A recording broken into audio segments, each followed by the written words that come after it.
Mes frères, j'espère que vous avez déjà voté, même s'il reste encore 1 heure pour le faire, parce que Jésus nous dit « passons de l'autre côté ». Bon.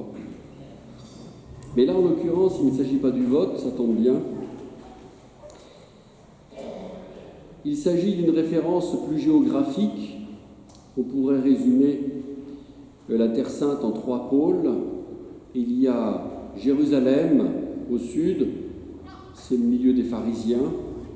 Il y a Capharnaüm, c'est la maison de Saint-Pierre, c'est le lieu de la prédication, de la multiplication des pains, des béatitudes.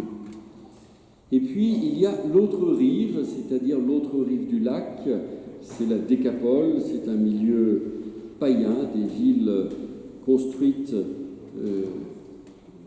en dehors de la foi juive et personne n'y va, on n'y va pas de ce côté-là.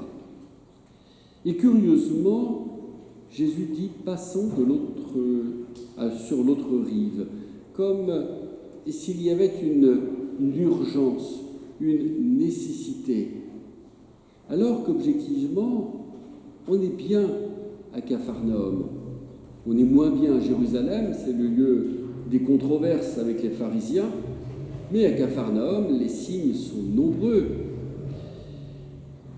Et Jésus dit à ses disciples, on ne peut pas s'arrêter là, il faut aller sur l'autre rive. Et nous avons de la chance, parce que nous connaissons la fin de l'histoire, donc vous savez ce qui se passe sur l'autre rive.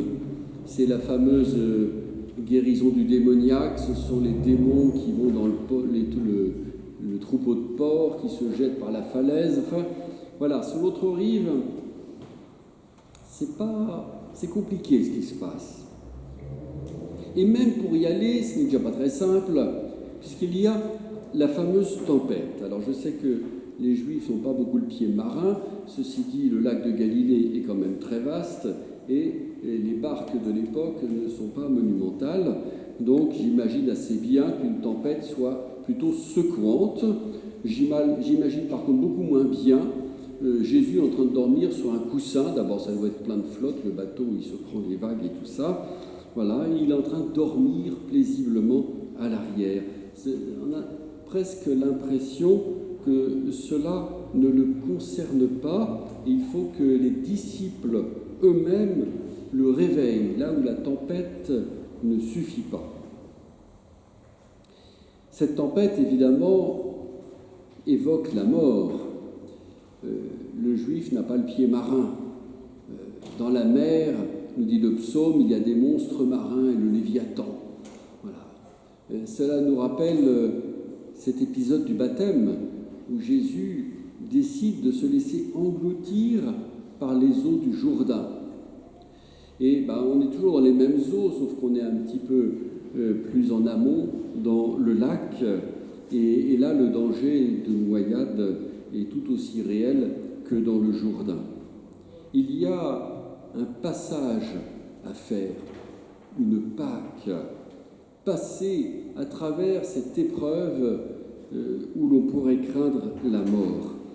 Cet épisode de la tempête sur le lac, évidemment, annonce profondément ce que le Christ est prêt à traverser, une autre épreuve, celle de la passion, celle de la croix.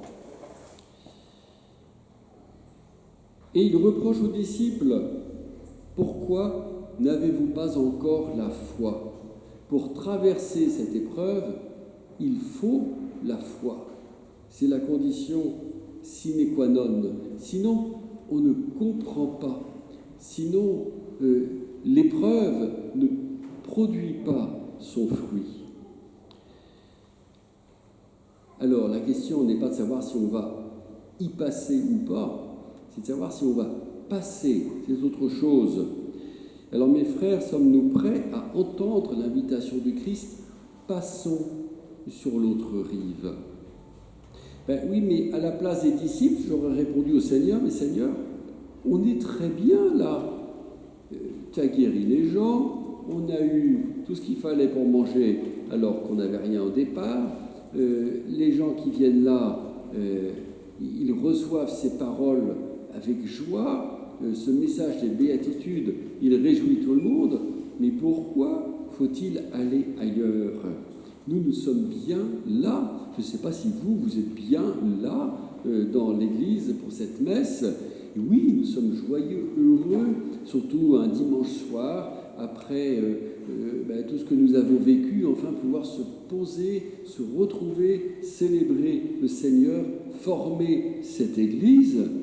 Non, moi j'ai pas envie de traverser la rue, même pas pour trouver un travail. Passons sur l'autre rive. Cela veut dire que dans ma foi, faudrait-il que je quitte quelque chose? Faudrait-il que, non pas que je quitte quelque chose, mais que j'aille ailleurs, que je trouve autre chose aussi? Est-ce que ma foi peut se contenter du discours des béatitudes et des guérisons et de la multiplication des pains?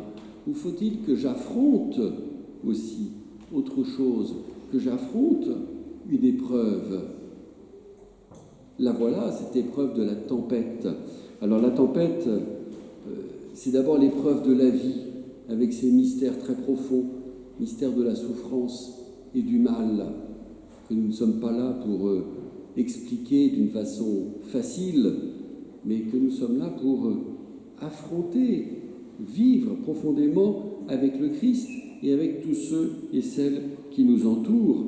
Cela mérite de passer sur l'autre rive pour mettre notre foi à l'épreuve, pour en sentir la puissance, pour voir les fruits de ce que le Seigneur nous a donné, de ce que l'Esprit Saint a répandu dans nos cœurs.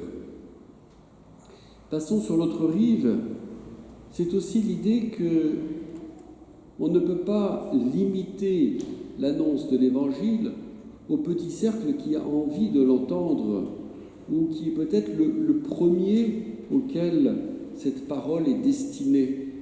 Passons sur l'autre rive, cela veut dire aussi qu'il faut aller chercher les autres, ceux auxquels on ne pense pas, ceux qu'on n'a pas envie d'évangéliser, ou ceux qui sont loin, donc on va les laisser de l'autre côté. Eh bien, Jésus veut passer sur l'autre rive. Le mystère de l'histoire, c'est que le fameux, cet homme possédé sur l'autre rive, Jésus lui interdira de le suivre et de retraverser dans l'autre sens, en disant « Reste où tu es ».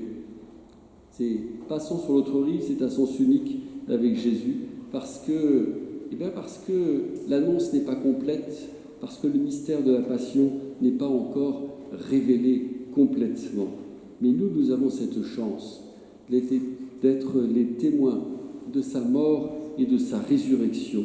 Donc passons sur l'autre rive veut dire aussi accueillons ceux qui viennent sur notre rive.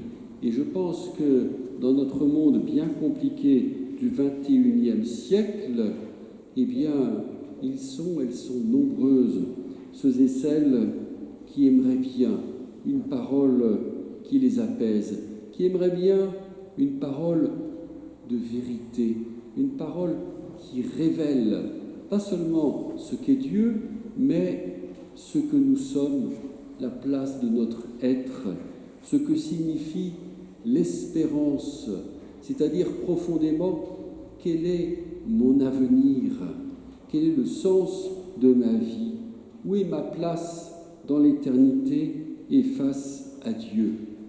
Voilà le message que nous avons à apporter. À ma connaissance, l'Église est quand même la mieux placée pour donner ce message. Il y a sûrement des paroles de sagesse, pleines de vérité, qui peuvent faire du bien. Mais nous sommes les récipiendaires de cette révélation du Christ qui nous révèle aussi ce que nous sommes à nous-mêmes. Eh bien, soyons prêts à rendre compte de notre foi, comme dit saint Pierre. Soyons prêts aussi à rendre grâce pour tout ce que Dieu fait avec nous. Prenons conscience que nous sommes dans la barque, que le Seigneur est là et que sa parole, à l'image de la parole du Créateur, vient remettre de l'ordre dans ce monde et nous en sommes les ministres.